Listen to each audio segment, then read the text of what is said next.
Глава 219. Советник не ответил, окончательно погрузившись в страшные воспоминания, которые не оставляли его по сей день. Эти лица очень давно не видели солнечного света, и даже лунное сияние для них казалось невыносимо ярким. Когда я неожиданно снял маску, они, потревоженные, зажмурились и замолчали. Но потом, разглядев, кто я, начали выкрикивать мое имя. Я остолбенел. Раньше я говорил, что не видел ничего страшнее зрелища, как десятки тысяч человек падают с небес и сгорают в море огня. Но картина, представшая передо мной той ночью, оказалась в сотни тысяч раз ужаснее. Моя рука, сжимающая маску, задрожала, и если бы все мои конечности не одеревенели от испуга, маска упала бы и разбудила его высочество. Однако те лица, похоже, очень торопились мне что-то сказать. Они все активнее разевали рты, но понизили голос, будто боясь разбудить своего носителя. От их вида я испытал отвращение и ужас, но все же мне хотелось узнать, что они поведают, поэтому я наклонился, задержал дыхание и приблизился к лицу его высочества. Оказавшись совсем близко, я ощутил густой аромат снадобий, который все равно не перекрывал запах крови и гниения. Ну а потом лица велели мне скорее бежать, потому что его высочество сошел с ума. Выяснилось, что мои друзья, покинув нас, все же решили незаметно вернуться, беспокоясь о его высочестве. Но так вышло, что столкнулись с ним как раз в тот момент, когда его высочество собрал множество людей и погнал в сторону жерла медной печи. Тогда-то они и узнали, что его высочество вовсе не отказался от идеи жертвоприношения. Потрясенные и разгневанные, они попытались его остановить.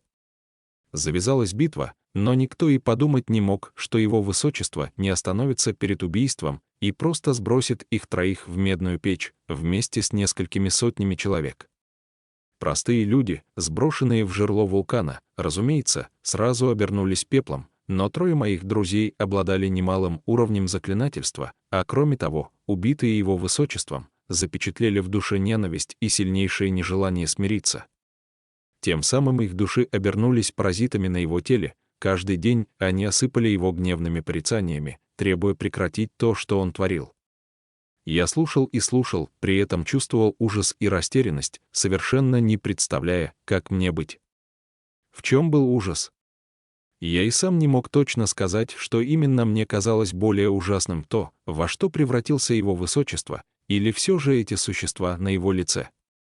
В тот момент я вдруг почувствовал, как мне на голову легла чья-то рука. Остолбенев от страха, я медленно поднял голову и увидел перед собой его высочество. Я не знал, когда он проснулся. Но теперь они вместе с тремя лицами уставились на меня четырьмя парами глаз. Выражения маленьких лиц исказились еще сильнее, они так скривились, что раны на лице принца открылись и закровоточили. Он очень долго смотрел на меня, а потом вздохнул и произнес: «Я же говорил, чтобы ты больше не входил сюда». И я тогда осознал, в последнее время он так странно себя вел.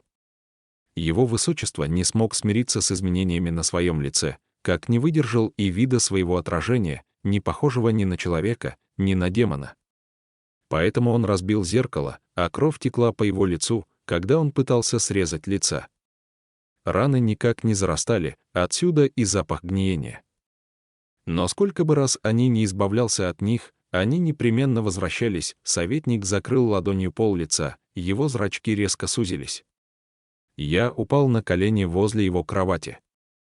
Его высочество медленно сел и произнес: «Не бойся. Они предали меня, поэтому их постигла такая участь. Не повторяй их ошибки, и я буду относиться к тебе, как и прежде, ты останешься моим преданным слугой, ничего не изменится». Но как я мог не бояться? И что значит «ничего не изменится»? Ведь все уже изменилось. Ума его высочеству было не занимать. Раньше он никогда не обращал внимания на реакцию людей, но после низвержения научился читать по лицу. Он разгадал мои мысли и медленно произнес: «И ты покинешь меня». Так. Честно говоря, я не имел точного ответа. И если бы он сбросил в медную печь лишь преступников, о которых говорил, я мог бы притвориться, что ничего не произошло. Я уже сказал, что смог бы его понять. Но ведь он своими руками убил и сбросил в жерло вулкана моих лучших друзей, которых я знал столько лет, с которыми мы всегда поддерживали друг друга. И это в самом деле выходило за рамки человечности. Я не мог этого принять. Тогда его высочество, обращаясь сам к себе, сказал: «Ничего, я предполагал, что никто не пожелает остаться со мной, ведь я стал таким. Я способен выжить в одиночку. Я понял, что я всегда был один. Мне больше никто не нужен». Его лицо сделалось невыносимо свирепым, он схватил меня за шею рукой и, уставившись в мои глаза, все повторял: «Я могу быть один, я могу быть один, я один, я один, я один, я один, я один, мне никто не нужен, никто не нужен, никто не нужен, никто не нужен». Его высочество был очень силен, и пожелай он убить меня, ему хватило бы малейшего усилия, чтобы сломать мне шею. Я не мог произнести ни звука, однако он все медлил. К тому же, стоило его высочеству выйти из себя, 3 моих друга на его лице принялись громко кричать, и как будто сделали с ним что-то, отчего у него заболела голова. Я тоже закричал, мы все впятером будто обезумели. Его высочество схватился за голову одной рукой, а другой сильнее сжал мою шею. У меня в глазах потемнело, и я понял, что долго не продержусь, но в тот момент заметил кое-что у него под подушкой. Там лежал меч, он клал его под голову, когда спал, обзавелся этой привычкой после низвержения. Я взялся за рукоять и выхватил оружие, в холодном блеске которого его высочество громко рассмеялся. Его глаза налились кровью, он спросил: «И ты хочешь меня убить? Давай. Скорее же, пронзи меня. Бей прямо в сердце. Ты такой же, как они. Посмотрим, кто умрет последним. Вы или я?» Конечно, я не убил его, только выставил меч перед ним и закричал, срывая голос: «Ваше высочество! Ваше высочество! Вернись! Посмотри на себя! Посмотри, во что ты превратился!» Он разбил все зеркало в доме и уже давно не видел своего отражения. В сияющем клинке отразился его облик, и он разглядел свое лицо. И вдруг застыл. Он нисколько не ослабил пальцы на моей шее, но через какое-то время из его глаз скатилась слеза. При виде влажной дорожки на его щеке я тоже не выдержал, залился слезами. Каким же уродливым было отражение в металле! Мне было самому противно смотреть на него, и именно поэтому я заставил его взглянуть на себя, чтобы напомнить, каким безобразным монстром он обернулся. И все же я жалился над ним, меч выпал из моих рук, ударившись о пол. В конце концов его высочество с силой отбросил меня прочь и сказал: «Проваливай». И я сбежал, без оглядки, спотыкаясь и падая. На этом моменте Селянь наконец смог выдохнуть чуть спокойнее. И советник тоже расслабленно опустил руки. Я бежал далеко, за пределы государства Уюн. Прошло совсем немного времени, и медная печь изверглась снова. И на этот раз она похоронила все государство Уюн, почти никому не удалось спастись. Так погибло целое государство. Избежав страшной участи, впоследствии я больше не слышал вестей о его высочестве, как будто он был похоронен вместе со своей страной. Что до меня, я сам поднялся до небесных чертогов путем самосовершенствования, достиг небольших успехов, чтобы иметь возможность поддерживать тело в форме, и отправился бесцельно скитаться по свету. С юного возраста я прислуживал его высочеству, а когда нужда в этом отпала, я даже не представлял, чем мог бы заниматься. Его высочества не стало, мои друзья тоже погибли. Я сотворил 3 пустых сосуда, подарил им голоса моих друзей и наделил способностью беседовать со мной, а иногда играть в карты. Услышав о пустых сосудах, Селянь сделался чуть более задумчивым. Советник добавил: «После я продвинулся в магическом учении и передал своим пустым сосудам все особенности характера и навыки погибших друзей». Это были 3 других советников Синьлэ. Тихо спросил принц. Недаром те трое всегда казались ему странноватыми, ведь никогда не передвигались поодиночке, не общались с принцем по одному. А оказывается, они были лишь марионетками, и в отсутствие советника эта тайна сразу стала бы явной. «Да», — подтвердил советник. «Поэтому тебя можно считать и их учеником. Жаль, что это все же не они сами, ведь я смог восстановить лишь малую часть их способностей, пустые сосуды не смогли бы ничему тебя научить. Да и сейчас они уже давным-давно уничтожены, хоть и провели со мной довольно долгое время.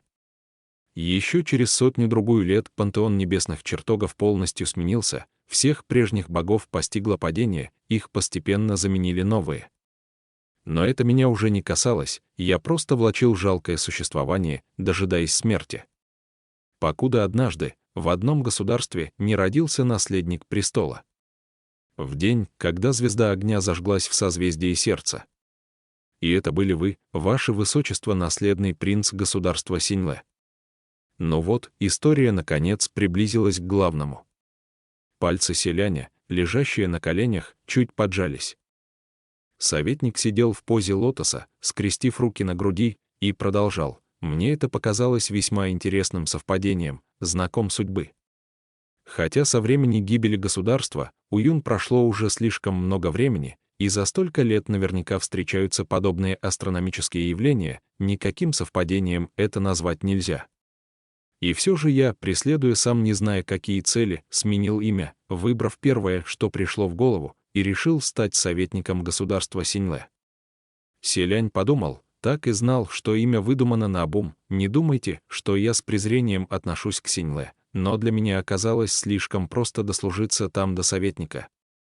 Оставалась лишь одна проблема. Людям всегда кажется, что те, у кого над губой не растут усы, ничего не умеют.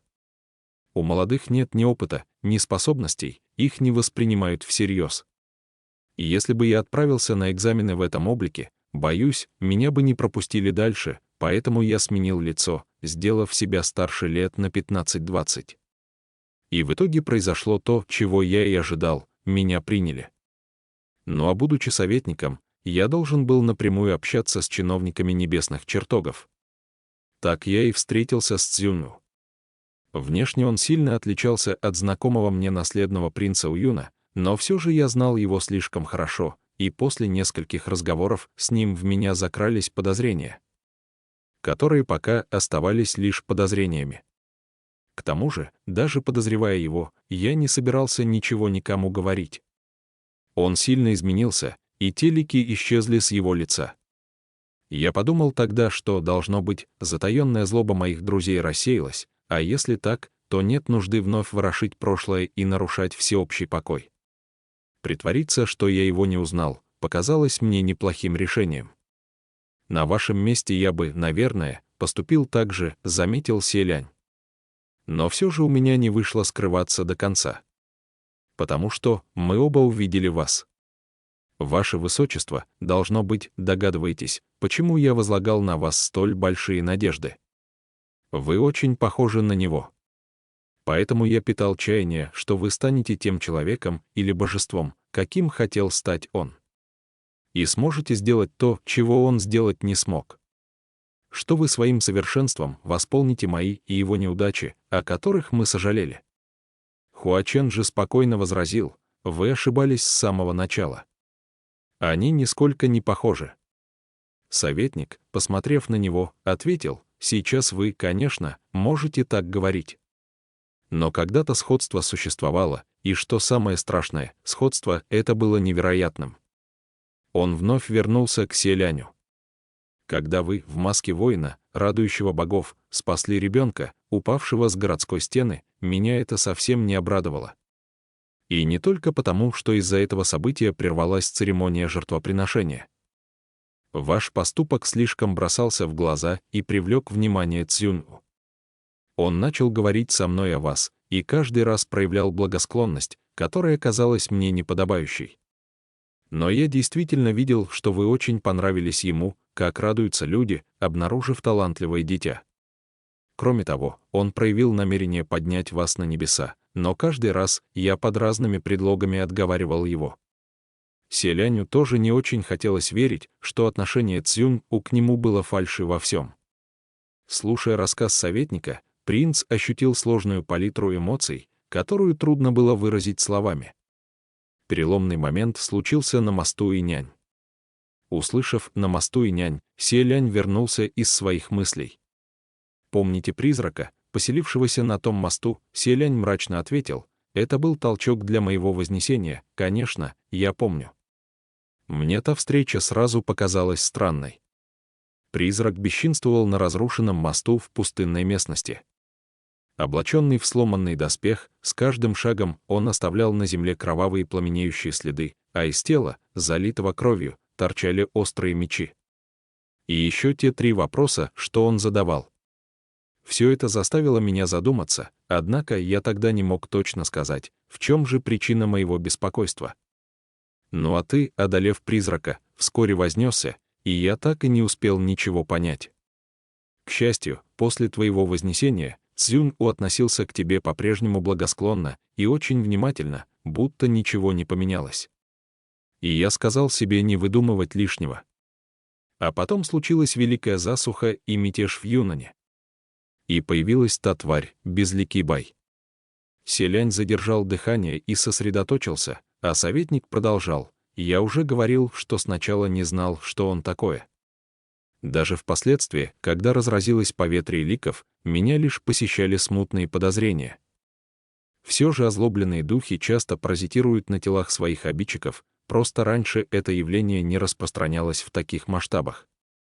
Прибавлялось и мое негодование в отношении так называемой воли небес. Вначале я посчитал, что безликий Бай появился естественным путем, как наказание тебе от самого неба. Но впоследствии ты встречался с той тварью все чаще, поветрие ликов буйствовало все сильнее, множество других событий не могло не заставить меня предположить худшее. Что вы имеете в виду под множеством других событий? Например, поинтересовался Селянь. Та семья из 3 человек, погибшая под стенами императорской столицы Синьлэ. Селянь едва не задохнулся. Это были, впоследствии я осмотрел трупы и обнаружил, что они вовсе не являлись людьми, а 3 пустыми сосудами. Но ведь пустые сосуды полые внутри, у них нет внутренностей, они не способны истекать кровью. Поразился Селянь. Наличие внутренних органов и не требовалось. Если человек падает с такой высоты, его внутренности от удара превращаются в кашу, и достаточно просто запихнуть в пустую оболочку гнилое мясо и залить кровь. Один из моих 3 друзей как раз обладал мастерством изготовления таких необыкновенных вещей. Он был первым, кто попробовал создать пустую оболочку в виде человека, однако обучил своему умению лишь нас 4. В те времена создание пустых сосудов еще не было так распространено, как сегодня. Мои друзья погибли, а кто еще, кроме меня, мог создавать столь реалистичные оболочки? Селянь опустил голову, его зрачки сузились. Погибшая под стенами столицы Синьлэ семья практически стала запалом, который и разожег огонь войны. Но оказалось, что все 3 были фальшивками, обманом. Но почему вы тогда не рассказали мне об этом? Я не решился. Подумал, что если это и впрямь он, то вы, узнав обо всем, с прежним своим характером наверняка сразу отправились бы свести с ним счеты. Но это не спасло бы ни вас, ни государства Синьлэ, только ускорило бы всеобщую гибель. К тому же, даже не будь тех пустых сосудов, рано или поздно огонь войны разожгло бы что-то другое. Как та потерявшаяся собака в императорской столице. Потом вы потерпели поражение, а Синьлэ пала. Тогда я уже не смог стерпеть, распустил всех из монастыря Хуанцзи, вызвал его на разговор в храме Шинью и раскрыл правду о том, что узнал его. Это и была та их встреча 800 лет назад, о которой упомянул Цзюнь-У. Я задал ему множество вопросов, однако он не ответил ни на один. Тогда я спросил: «Ваше Высочество, чего же вы добиваетесь?» И он, наконец, дал ответ. Он сказал, что хочет сделать из вас своего совершенного преемника.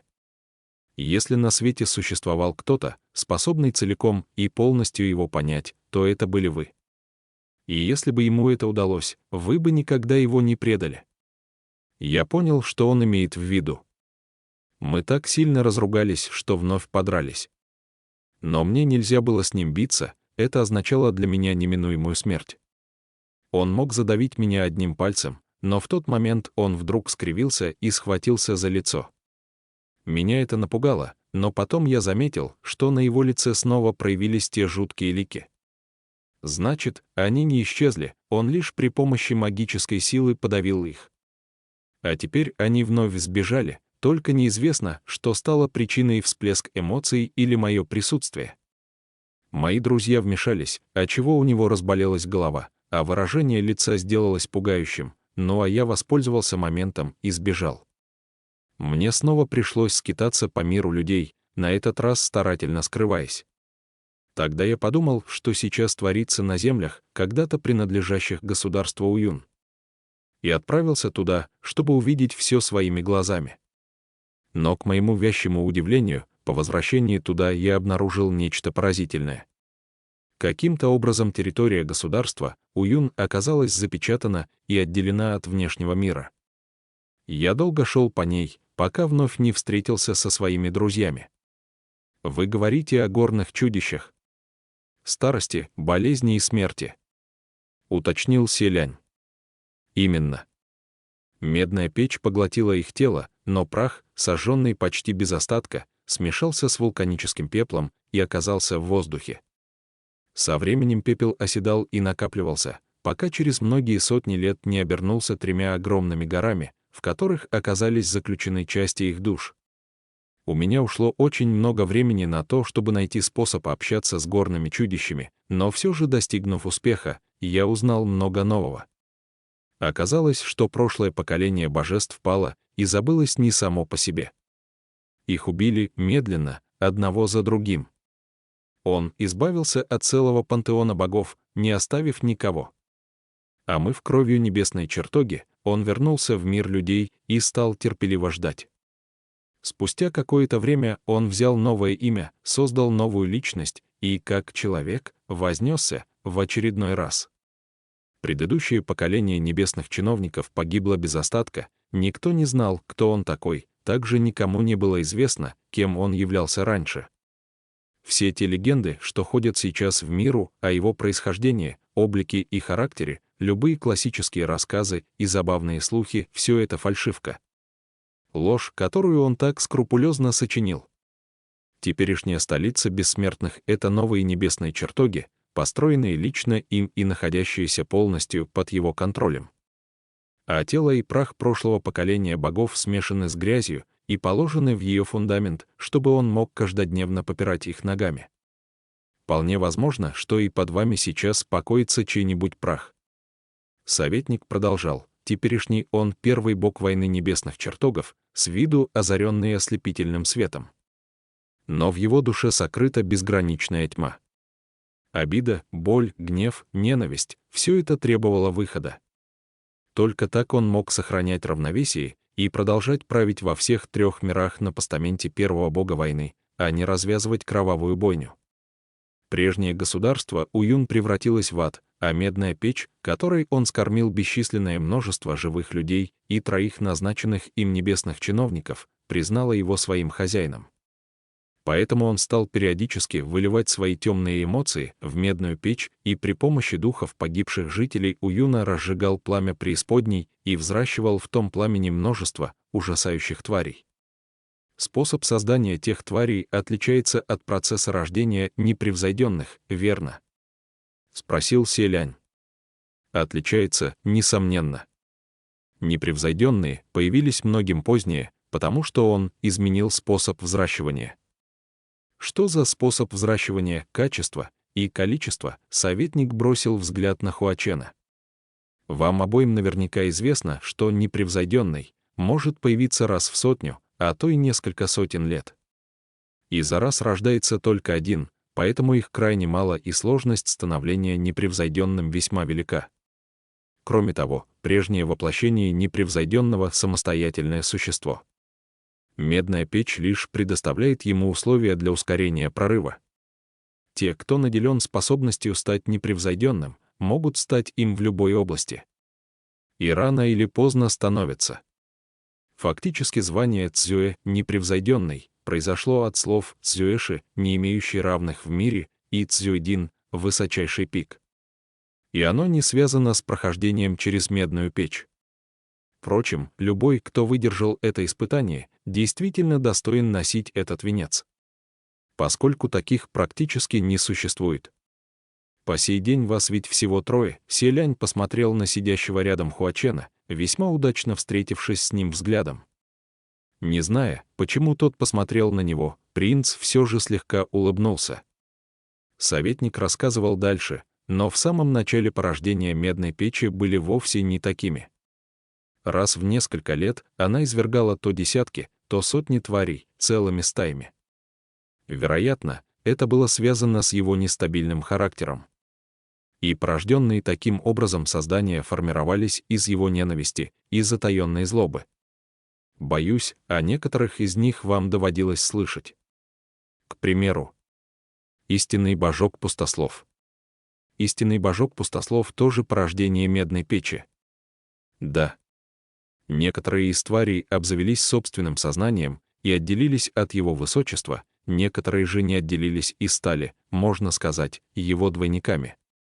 Истинный божок-пустослов относился к первому типу, а выбравшись из печи, разделился еще на множество собственных двойников. Мои друзья остались стеречь границы государства Уюн, чтобы не позволить тварям разбредаться за его пределы, а я долгие годы искал демонов вне горы Тунлу, чтобы хоть как-то спасти положение. Селяню неожиданно вспомнились странные слова, сказанные советником Ши Цинсюаню при встрече. «Наставник», — обратился к нему принц, — «насчет повелителя ветров. Это ведь вы были тем мастером, который предсказал судьбу Цинсюаню и велел его семье не устраивать пышные празднества, вздор. Какой еще мастер мог предсказать судьбу точнее, кроме твоего наставника, то есть меня? Да и какому мастеру настолько нечем заняться? Чтобы раздавать предсказания за чашку отвара, сначала эта тварь пыталась сожрать тогда еще совсем маленького Шиуду, но паршивец оказался ему не по зубам, уже в раннем возрасте с ним было нелегко справиться, он совершенно ничего не боялся. Если кто-то дерзок до безрассудства, его невозможно сожрать, только зубы поломаешь. Пришлось башку-пустослову переключиться на младшего брата с посредственной судьбой богатого сынка знатных родителей. И хотя тот ему все равно не достался, божок-пустослов наделал в их семье такого шума, что братья потащили за собой на дно еще одного человека, которому было предначертано вознестись. Все-таки неприятностей тварь им принесла немало, и я в самом деле очень сожалею, что не прикончил башка-пустослова. Его уже прикончили, напомнил Хуачен. Хэ Сюань его сажал. Я слышал об этом. Вообще-то я собирался присматривать за братьями Ши до тех пор, пока им ничто не будет угрожать, но в то время снова открылась гора Тунлу, и я не смог оставаться подле них, отправился к медной печи. А когда вернулся, все уже вышло из-под контроля. Шиуду исполнил свой дурной замысел и такого натворил, что исправить уже было невозможно. Ох, и разболелась у меня тогда голова, ведь я не мог им помочь, даже если хотел. В действительности, помочь было уже нельзя, при всем желании. Советник добавил, но, по правде говоря, божок-пустослов вовсе не считался такой уж страшной тварью, просто ему нравилось наводить беспорядок. Его можно назвать лишь второсортным демоном, но не самым сильным. Кроме него был еще, к примеру, тихо продолжил принц, убитый мной на мосту и нянь-призрак. Советник сделал глубокий вдох и ответил: «Да, он». «Как ты думаешь, почему я сказал, что все началось с той твоей фразы?» Потому что призрак на мосту как раз являлся темным двойником, которого он создал в медной печи. Раз в несколько лет ему требовалось злодействовать, убивая людей, и тем самым изливать свой гнев. Но надо же было именно тебе уничтожить того призрака. Почувствовав, что призрак на мосту убит, он немедля спустился посмотреть, кто это совершил, и увидел тебя. Ну а ты, как назло, прямо перед ним произнес ту фразу. Тело пребывает в страдании, но душа пребудет в блаженстве. Фраза прозвучала для него безумной насмешкой, смертельно задевшей его за больное место. Это и стало переломным моментом.